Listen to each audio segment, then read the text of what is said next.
thank you for joining us on The Skeptic Psychic, where we delve into ancient societies, the ghosts, the paranormal, UFOs, all looking at it from the perspective of the true believer and from the skeptic perspective. Joining me, my partner, my co-host, my sibling, Kimber Rodriguez. Myself, I am Richard Gregg. And again, let's look into being the skeptic psychic. Hello, and thank you once again to coming from the Skeptic Psychic, where we do delve into the pragmatic, the go-getters, the people who can, will, and be used against you in a court of law. Kidding, mostly. The UFOs, the science fiction, the and all things dealing with the paranormal. I am, of course, jokingly and seriously, Richard Gregg. With me is always the wonderful, smart, talented, and highly motivated sister of mine, Kimber Rodriguez. Gee, if I didn't have a big head before, I sure do now. Yes. How are you doing today? And I'm doing fine. These past few months, forgive us, ladies and gentlemen. I want to put all the blame on myself for some own personal reasons I don't want to go into online, but I promise and I fulfilled. We are back. Yes. Well, I mean, we've had things going on both of our sides, from sickness to we lost a family member a couple of weeks ago. That was very hard. And so, yeah, we unfortunately, personal life has taken a toll on us both. But we're back. We're raring to go. And if you're watching this, we actually recorded this on St. Patrick's Day. So as you can see, I've got my green. The only thing green I had is a Christmas shirt with the gingerbread men. But, I figure it was always my favorite story growing up, the gingerbread man. So I guess it works. It's green. Yep. But happy St. Patrick's Day, since we are recording today. And for all you people in the future. So what's new on your end? Not much. Just work, sleep, and eat, and just get, really seriously thinking about moving back up to Washington State in the next 3 to 5 years. Well, I have decided that I want to move into an RV. I mean, hey, ho, the RV life's for me. But seriously, I've always wanted to travel ever since I was a little girl. And I figure, why not? But for too long, I've been putting it off, thinking I don't have the money, I don't have the time, I don't have the resources. And the truth is, I'm really not getting any younger, so I might as well just go for it. But there's a twist to my traveling the country. Yeah, I know exactly how old you're going to be. You're going to be 29 all over again. Or is it going to be 21? 22. 22, okay. 22. But okay. Either way, I figure I want to travel, but I want a twist to it. I want to travel and visit all the haunted locations that I can throughout the country and the world. So if we can get this to 100,000 likes, I will move into an RV and start traveling. So make sure that you like and subscribe, share with your friends.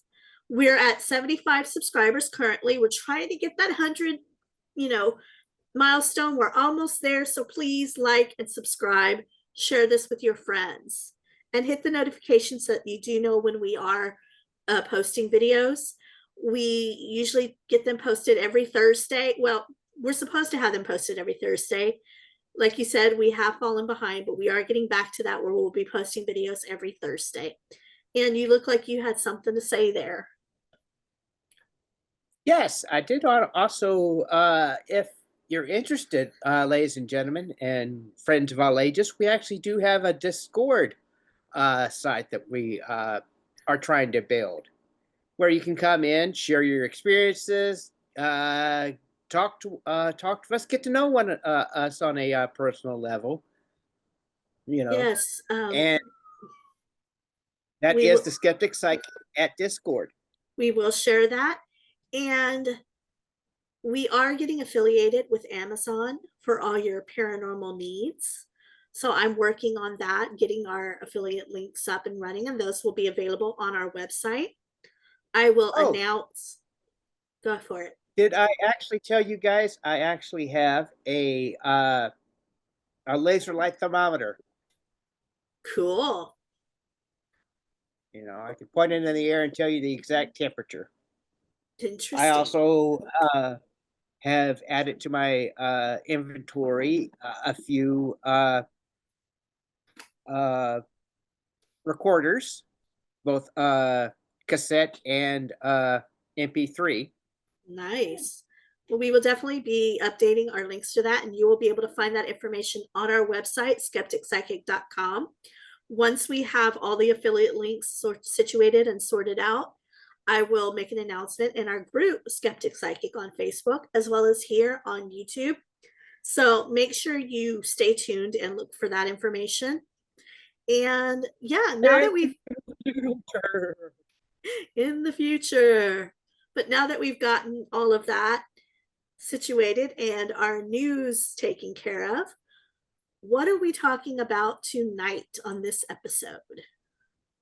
Well, I did mention the fact that back in the past that I would love to do a talk on John Keel, who is an interesting character in the realm of the paranormal. Not only was he a best-selling writer, but he had some research into and one of the most interesting annals of not only cryptozoology but also the paranormal investigations. Interesting. For those of you who don't know who John Keel is, if you remember the early 2000s movie, The Mothman Prophecies with Richard Gere, this is the gentleman we're talking about. His character was based on John Keel, and he wrote the book by the same name based on the encounters there in Point Point Pleasant, Point West Pleasant. Virginia. I wanted to say Point Pleasant, but for some reason my mind kept going to Point Place, and I'm like, no, that doesn't sound right. I think that Oh, was that's the alternate Monopoly world. the. Meanwhile, at Point Place, next to Broadway. I think that's also the name of the city in that '70s show, Point Place, Wisconsin. Maybe we're It's gonna have to add some cheeseheads. Alrighty, so let's go ahead and break into John A. Keel. Born 1930, died in 2009. He's an American journalist, researcher, author, best known for his work in ufology, the paranormal, and the unexplained phenomenon. His significant attention for the groundbreaking book about the Point Pleasant sightings in West Virginia during the 60s, which he published in 1975, the name, The Mothman Prophecies. Now, he was deeply convinced that humanity was surrounded by a reality beyond conventional understanding. Spent years investigating cryptids, UFOs, and strange encounters, and also the Men in Black, believing that these phenomena were read as real in some sense. However, his interpretations often diverged from the mainstream UFO or cryptozoology. For example, he did not view UFOs as simply alien spacecrafts. Instead, based on his theories, that they might be manifestations of a broader, more interdimensional intelligence junction. Sorry, I get onto That's the perfectly fine. it's Words are hard. words are hard. I get Despite that. the fascination, Keel has often criticized in the blind faith or unethical belief in the paranormal. emphasizing the need for rigorous investigation and caution against being deceived by the phenomenon that could be deliberately misleading.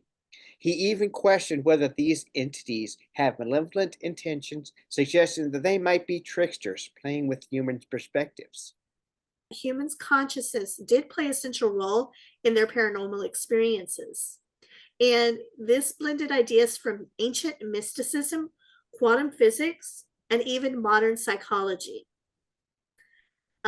Also, he is well known for rejecting the common UFO, I'm sorry, this is a hard one, UFO logical belief that identified flying objects are alien spacecrafts from distant planets. He was one that was critical of this hypothesis and even argued that it lacked sufficient evidence and failed to explain a broader range of strange experiences that people were experiencing. He theorized that these phenomenon might originate from closer to home here on Earth, such as maybe, we've all heard it, air balloons, swamp gas, unknown stuff that the military is working on. These are the kind of things that he thought maybe could explain what we were seeing. We've all heard it. But his investigations often led him to believe that so many so-called paranormal events could be explained by these factors that I mentioned, as well as hoaxes and deliberate manipulation. So not only is he saying that it could be these factors that I brought up, but it could also be people playing tricks on other people to be mean or rude or just to get their name in the spotlight. Interesting to know, while he was investigating the Mothman Prophecies, he had car troubles in the out in the middle of the outskirts of Point Pleasant. And so back then, the 60s, he's wearing a dark suit with long hair, not really scraggly long hair, but long enough hair. And he stopped at this place, and the person later, when they were doing reports, mentioned that he might be a Men in Black.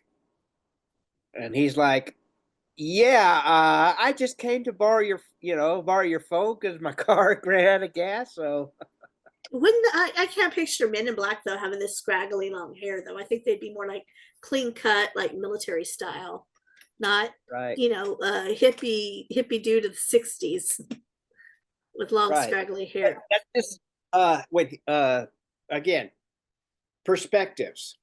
You don't see some guy in a suit in the backwoods of Point Pleasant at that time. True. Going with that,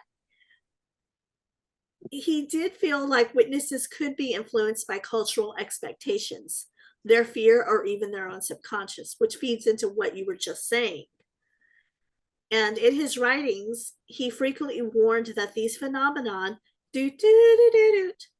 might be intentionally deceptive and would lead witnesses astray with their false narratives and their illusions. Okay, now while Keel documenting the sightings of the Mothman in Point Pleasant, West Virginia, avoided outright claims about the creature's nature. Instead, he framed the events as part of a larger pattern of unexplained but possible psychological or sociological phenomena. He noted that mass hysteria, media influence, and local folklore could possibly shape people's interpretations of their experiences. Now, Keel's personal experience during this time included strange phone calls and encounters with the quote-unquote Men in Black, were presented with a level of ambiguity, leaving readers to draw their own conclusions. Now, he was criticized for his uncritical belief system, but he was very outspoken despite it.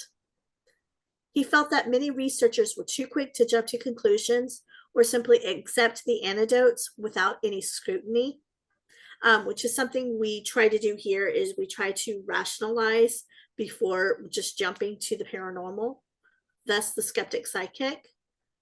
But he himself, he liked to take more of a journalistic approach. He would not only listen to the claims, but he would also investigate them.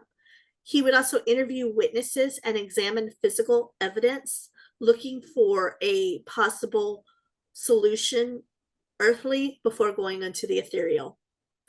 And usually he would find mundane explanations, and he would find inconsistencies in these stories. Now, although he did propose these unconventional ideas, such as the existence of ultra terrestrials or interdimensional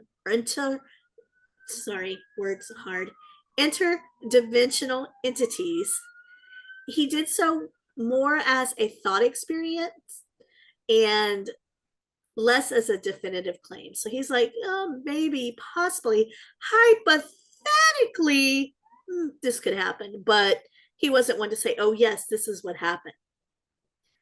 And he treated these theories as possible framework for understanding the patterns in these reports rather than asserting their reality. Often his work underscored the importance of questioning the intentions behind the phenomena. And he suggested that even if such forces did exist, they might not be trustworthy or benevolent. So, we talk about, oh, these little green men, we're waiting for them to come take us away. But what if they're the threat we need to worry about coming into this earth? Kind of like, War of the Worlds type thing.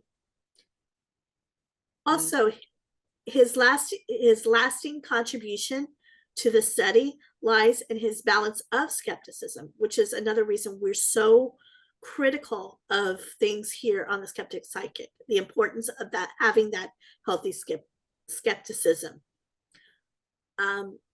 You can entertain provocative theories. Again, his primary focus was on critically examining the evidence, highlighting the human fallibility, and also, challenging the sensationalism that is often associated with the paranormal research. Rather than him being a cheerleader for the supernatural, he sought to understand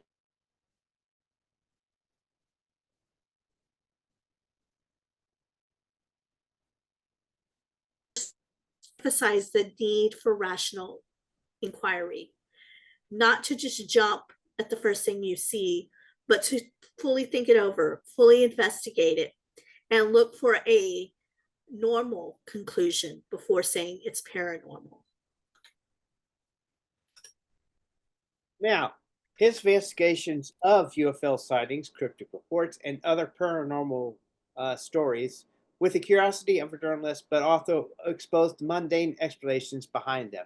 He was constantly seeing and frequently pointing out inconsistencies in witness testimonies, lack of physical evidence, and how cultural narratives shape the way people interpret their experiences. As I also stressed the fact earlier, when he had car trouble and walked up to a cabin out, a small farm out there in the middle of backwoods of Point Pleasant in a suit. That you don't normally see that type of thing. There you go. You were frozen, but now you're back. Go ahead. Okay, where did I leave off at? A little bit before the suit. Okay. He frequently pointed out the inconsistencies of Western testimonies, lack of physical evidence, and how cultural narratives shape the way that people interpret their experiences. Again, I'm stressing the fact of him being in a suit in the middle of the backwoods of Point Pleasant, West Virginia, and being accused of being, quote unquote, a man in black, because you don't really see some guy walking around in their Sunday best every day. Now, his most famous work, going into the Mothman Prophecies, documents strange creatures sighted in Point Pleasant, West Virginia, alongside certain UFO sightings and mysterious events.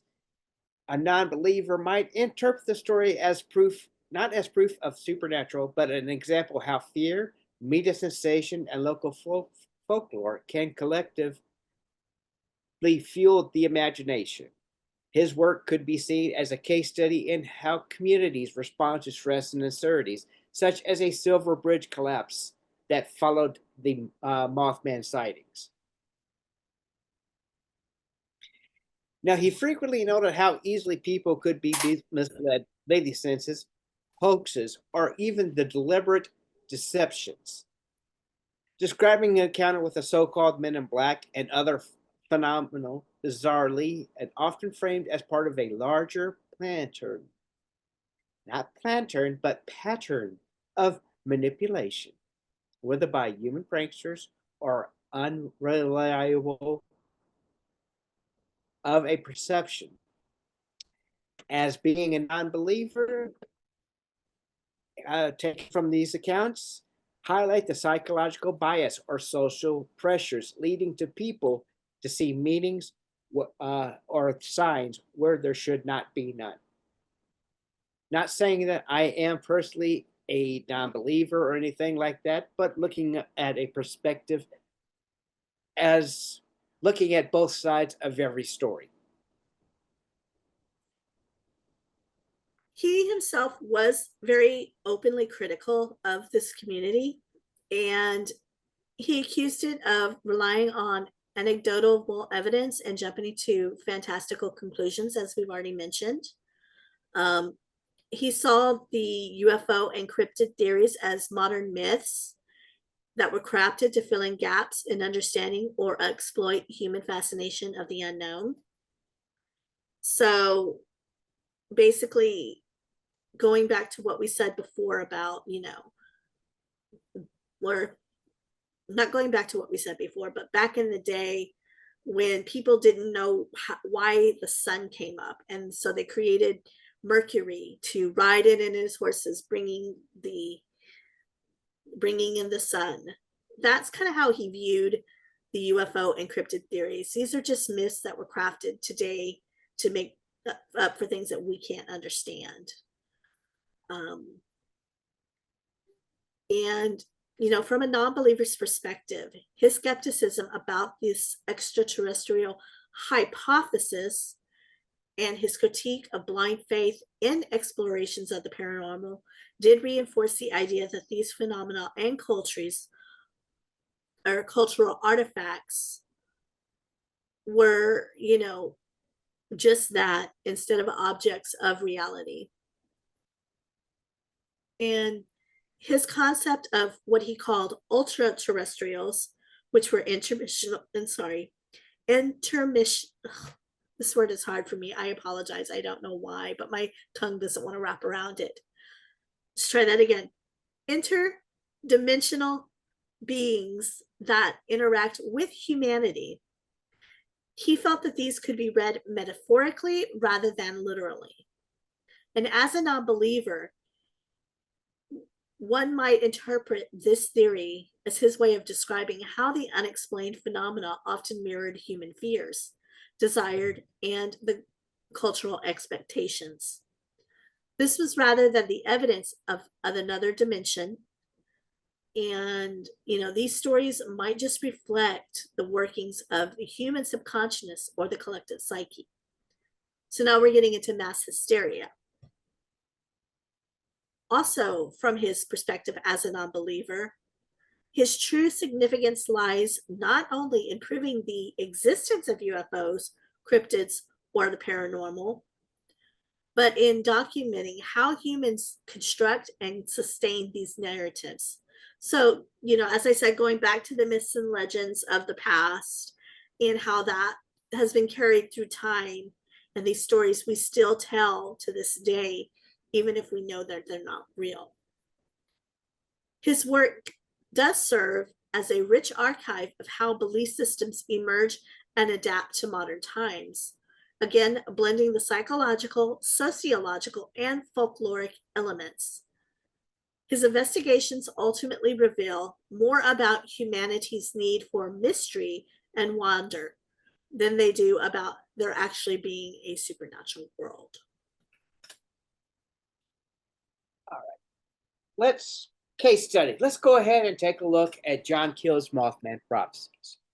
It's a seminal account of a series of bizarre and unsettling events that took place in and around Point Pleasant, West Virginia between November 1966 and December 1967. It weaves together sightings of strange winged creatures known as the Mothman, unexplained UFO activity, encounters with inanimate features, which the locals considered the Men in Black, and ultimately culminates in the tragic events of the collapse of the Silver Bridge, which killed 46 people during during the Christmas season. May they rest in peace. Now, yes, the first reported sighting of the Mothman was on November 15, 1966, by two young couples driving near an abandoned World War II munitions facility called the TNT area. Now, this place was considered to be sort of a lover's lane. You went out there to discuss the future and enjoy personal company.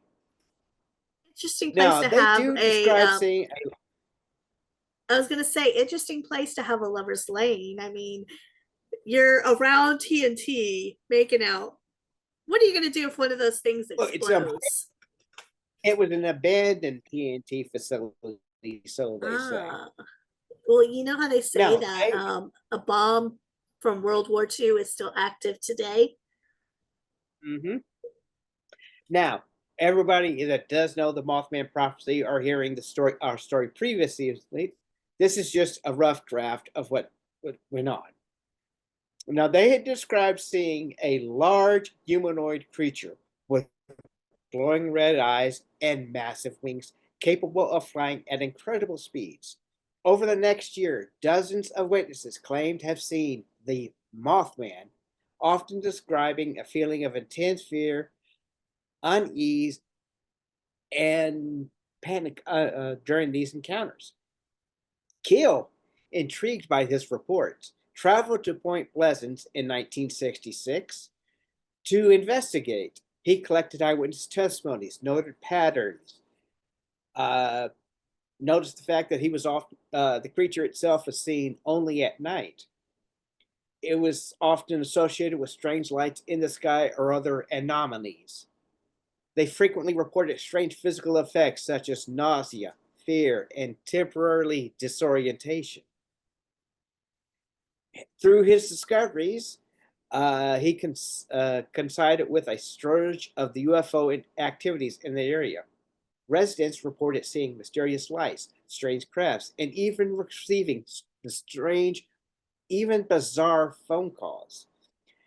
These events went beyond the simplistic known UFO sightings that we are known to hear these days, which you hear the electronical equipment malfunctions without rewrite.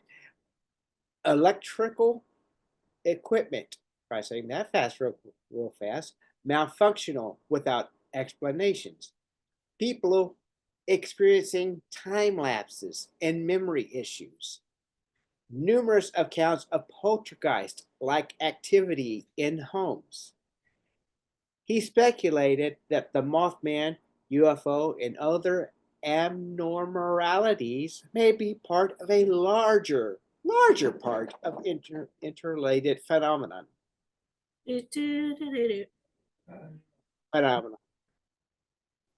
Now, as Keel dug deeper into the events, he and many of the witnesses reported encounters with mysterious individuals known as the Men in Black, as we stated earlier.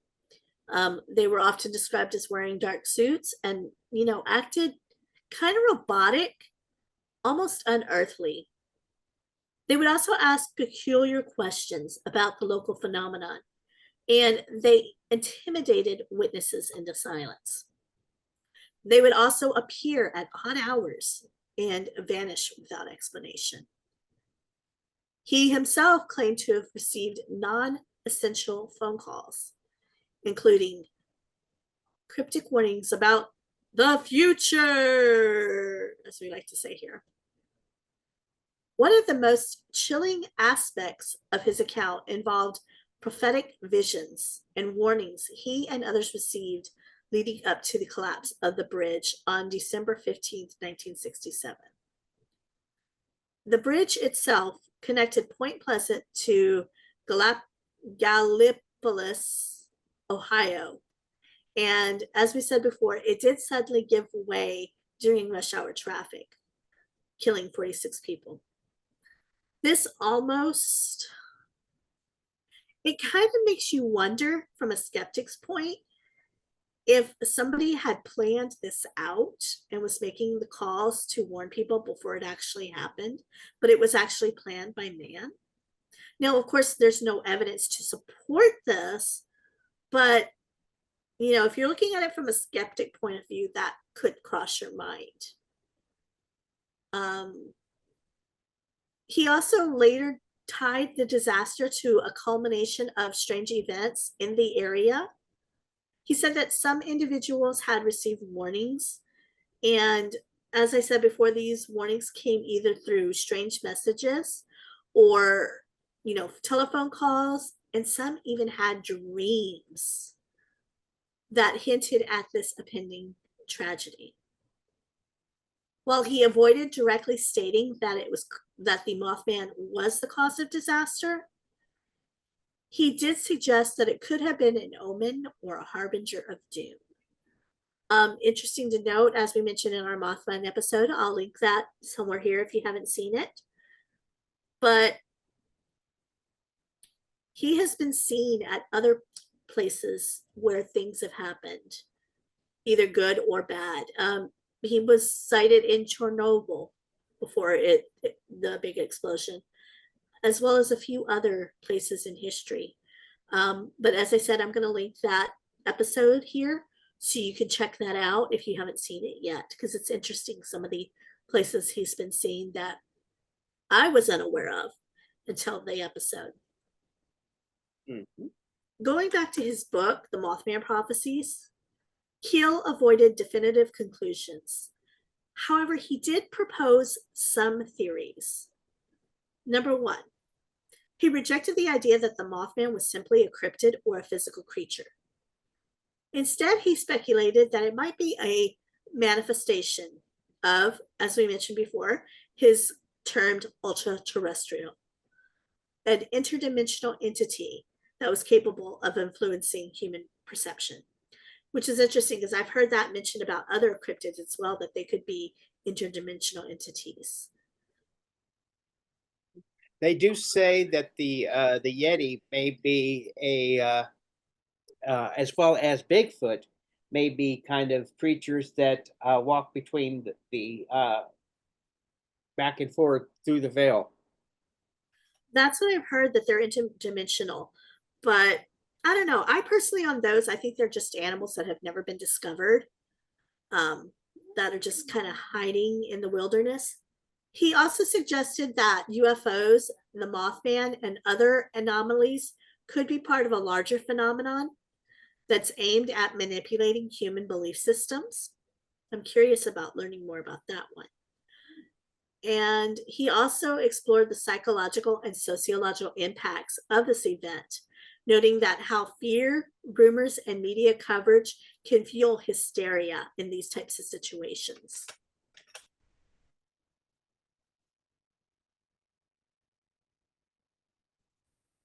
Now, it does remain one of the most famous and unsettling accounts of unexplained. It has inspired numerous books, documentaries, and a 2002 film, which we discussed earlier, starring Richard Gere. I do have to say real quick, sorry to interrupt. I have to say real quick that movie freaked Mercy out. There was a scene where he walks out of a dark room and you see the door swing, and then you just see these red glowing eyes in the darkness. And that Mercy's like, that's it, I'm done. I will not watch this movie again. It just freaked him out so bad. But I apologize for interrupting. Go on. All right, so while the skeptics attribute the Mothman sightings to misidentification of owls or other type of wildlife, say cranes, Keel's work continues to captivate readers with its blend of investigative journalism, eerie first-hand accounts, and speculative theories. The Mothman endures a mysterious chapter in American folklore, thanks largely to Keel's ability to intertwine supernatural intrigue with real-world tragedy. Sadly, John A. Keel passed away on July 3rd, 2009, at the age of 79, dying in New York City from congestive heart failure, a condition in which his heart became too weak to pump blood efficiently. He had lived a retiredly private life in his later years, focusing on his writings and occasionally corresponding with fans of his work. Despite his declining health, his contributions to the study of UFO, cryptids, and other paranormal stories left a lasting impression into these fields. Now, why do people want to say that John Keel was a fraud? I mean, so far, even if you're thinking that he's got, you could see him as being a skeptic. He does kind of have lack of variable evidence on his constant strange occurrences, including phone calls from mysterious entities, his own personal encounters with men in black, and bizarre electrical disturbances.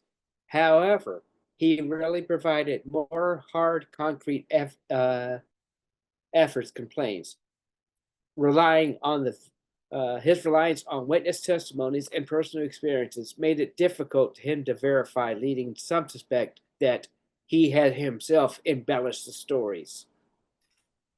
Interesting. Yeah, now a little bit more about the inconsistencies and embellishments. There have been researchers that have claimed that he did exaggerate these things to make his stories more dramatic. So, I guess maybe it's like, the author's liberties or whatever. He took liberties in his writing to make it more exciting.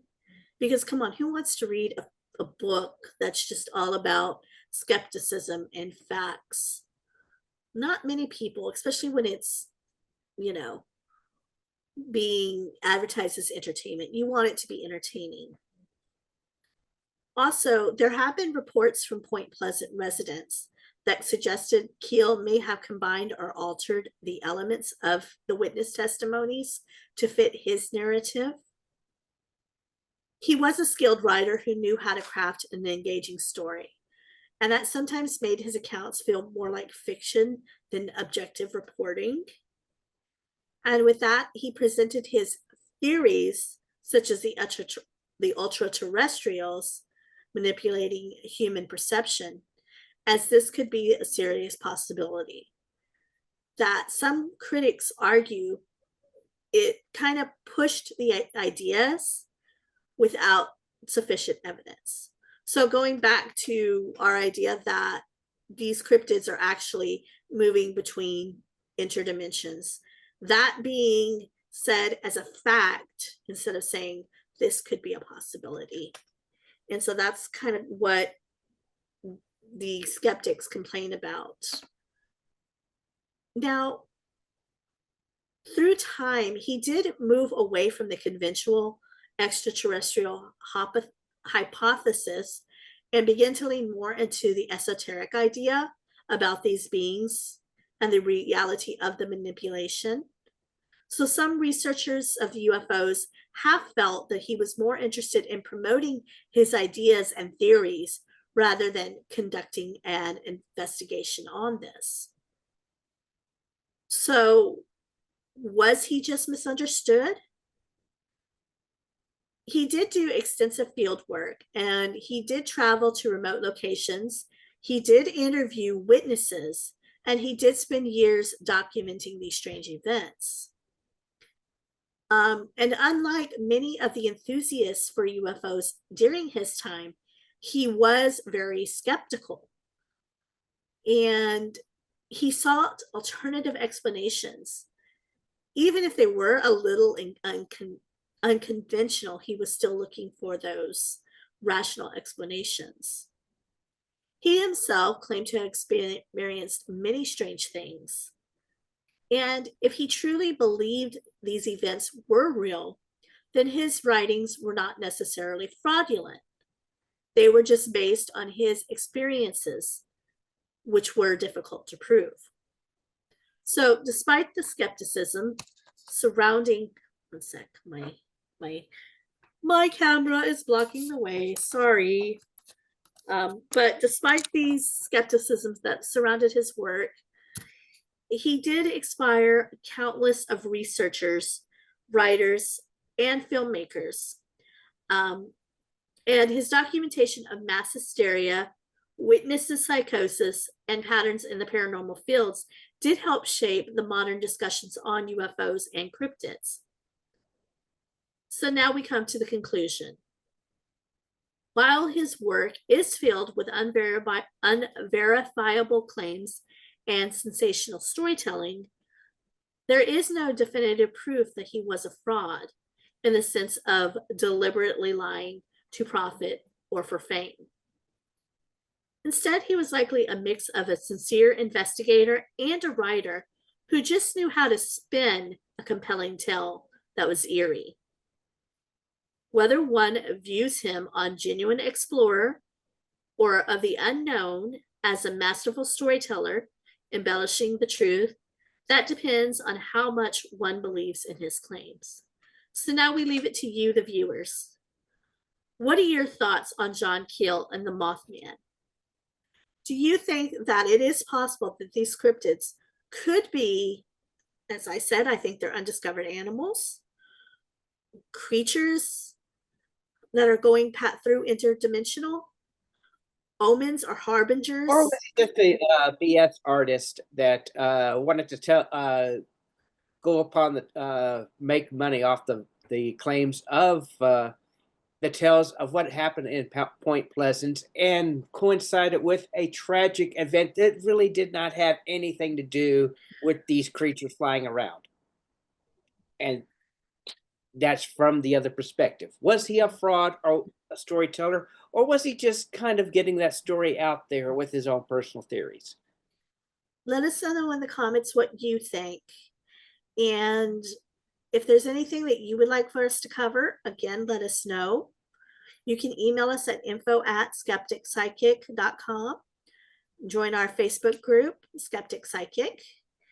And is there anything we forgot for this week?